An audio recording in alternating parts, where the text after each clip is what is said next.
Müasir dünyada, sürətli dünyada dəyərlərlə yaşamaq lazımdırmı? Bu birinci sual. İkinci sual, dəyərlərlə yaşamaq mümkündürmü? Bu iki suala cavab tapmalıyıq. Bizim bir ziyalı dostumuz danışırdı. Deyir ki, bütün insanlar faydalı işlərə can atırlar. Fayda görmək istəyirlər. Bütün şərqli, qərbli, hamı. İnsan belədir, hamımız beləyik. O yerdə ki, fayda var bizə, mənfəət var, ora qaçırıq. Biz əgər dəyərlərin insanlarımız üçün və yaxud dünya insanı üçün vacib olduğunu sübut etmək istəyiriksə, onun faydalı olmağını göstərməliyik. Özdə göstərməliyik, təkcə danışmaqla yox. Psixoloqlar deyir ki, insan o vaxt bir şeyi tez qəbul edir ki, onu görsün.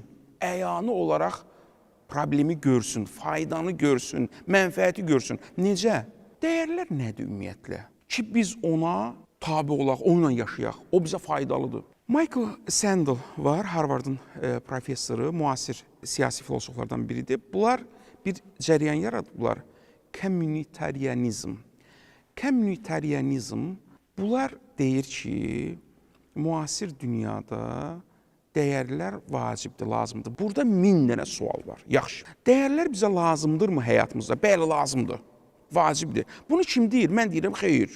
Bunu müasir filosoflar deyir, psixoloqlar deyir. Filosoflardan Erich Fromm, azadlıqdan qaçış. Bu yaxınlarda bir təlim var idi. Onun bu kitab haqqında, kitabın adı belədir, azadlıqdan qaçış. 1941-ci ildə yazıb. O deyir ki, müasir insan azad olmaq istəyirdi, azadlığa çatdı, qorxdu, tənhalaşdı. Çünki azadlıq məsuliyyət gətirir, insan məsuliyyətdən qaçır və başladı bir neçə yol tutmağa.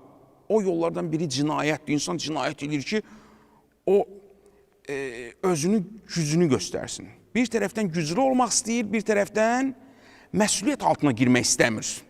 Güclüsənsə, bu meydan, bu şeytan, gir məsuliyyətin altına. Demirdin, azad olum. Azad insanın məsuliyyəti var.